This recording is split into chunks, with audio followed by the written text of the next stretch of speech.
চৰাইদেউত অসমীয়া যুৱ মঞ্চ ৰাজহুৱা সভা 19তম প্ৰতিষ্ঠা দিৱসৰ উদযাপন সমিতি গঠন।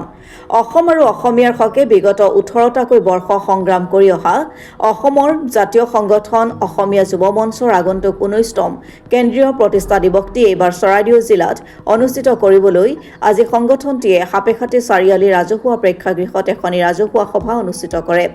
উক্ত সভাত সংগঠনটিৰ কেন্দ্ৰীয় সভাপতি যাদৱ গগৈ, কেন্দ্ৰীয় সাধাৰণ সম্পাদক অনুপম শইকীয়া, লখিমপুৰ জিলা সমিতিৰ সভাপতি প্ৰভাকৰ দাস, কেন্দ্ৰীয় মুখপাত্ৰ কৃষ্ণ গগৈ আৰু কেন্দ্ৰীয় শিক্ষা সম্পাদক নেকিবুৰ ৰহমানৰ লগতে সাপেখাতীৰ বহুকেইজন গণ্যমান্য ব্যক্তি আৰু সংগঠনটিৰ শতাধিক কৰ্মী উপস্থিত থাকে।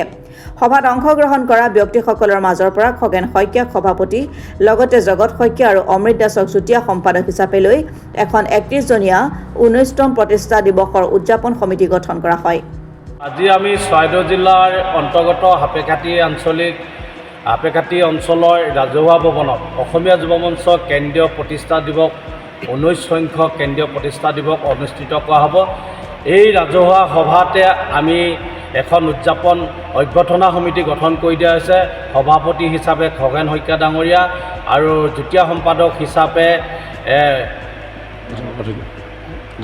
জগত শইকীয়া আৰু আমাৰ অমিত দাস ডাঙৰীয়াক আমি লৈ আজি 31জনীয়া এখন অভ্যৰ্থনা সমিতি গঠন কৰি দিয়া হৈছে। আগন্তুক 25 ডিচেম্বৰত আমাৰ কেন্দ্ৰীয় প্ৰতিষ্ঠা দিৱস অনুষ্ঠিত হ'ব 19 সংখ্যক, আৰু সেয়েহে আজি আমি সভাখন আজি অনুষ্ঠিত কৰা হৈছিলে।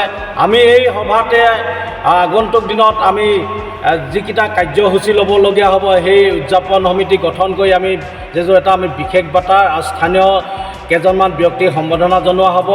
লগতে আমি এই অঞ্চলৰ পৰা আমি ইয়াতে চৰাইদেউ ঐতিহাসিক সাপেখাতীৰ পৰা আমি অসমীয়া যুৱ মঞ্চই অসমৰ বিভিন্ন সমস্যা সন্দৰ্ভত এটা আমি বাৰ্তা প্ৰেৰণ কৰিব বিচাৰিম। যিহেতু আমি যিটো অসমীয়া জাতিটো যি থান বান হৈ গৈছে, যি অসমীয়া জাতিটো বিচলিত হৈ গৈছে, এই অসমীয়া জাতিটো অনাগত দিনত এটা শক্তিশালী ৰূপত অসমীয়া জাতি হিচাপে পৰিচয় হওক আৰু অসমীয়া জাতিটো বিশ্ব দৰবাৰত প্ৰতিষ্ঠিত কৰিব পৰাকৈ যি আমাৰ সংগ্ৰাম, এই সংগ্ৰাম আমি অব্যাহত থাকিব।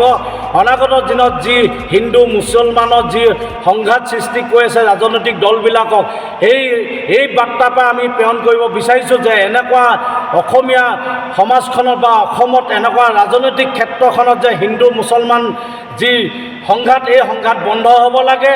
য'ত ধৰ্মীয় মেৰুকৰণ কৰি গোটেই অসমীয়া জাতিটো এটা শেষ কৰা যি প্ৰচলিত কৰিছে, এই ক্ষেত্ৰত অসম চৰকাৰৰ লগতে আমি চৰকাৰক আমি দাবী জনাব বিচাৰিম যে আমি এই এনাজৰীতে আমাৰ সম্পত্তি যি এনাজৰী, এই এনাজৰীটা কঠোৰ হিচাপে আমাৰ এক হৈ থাকক আৰু এনাজৰী কেতিয়াও থান বান হ'বলৈ দিয়া নহ'ব। এই অসমীয়া যুৱ মঞ্চৰ পৰা আমি এটা স্পষ্ট বাৰ্তা দিবৰ বাবে আমি চৰকাৰক দাবী জনাম।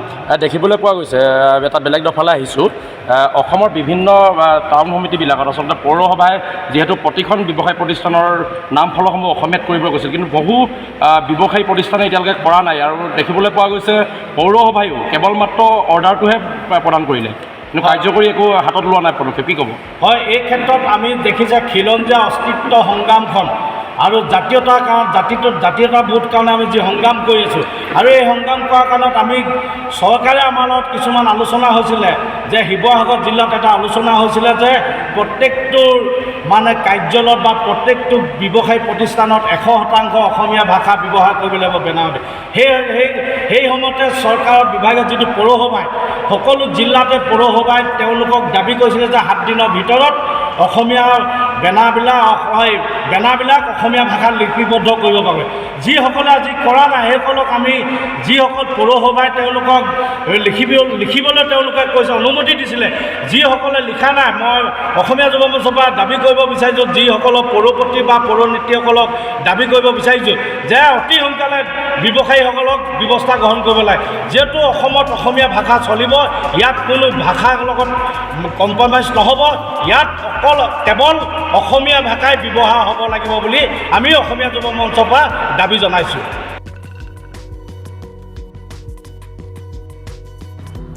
সাপেখাতীৰ পৰা ৰাজীৱ কলিতাৰ ৰিপৰ্ট, অসম টুডে।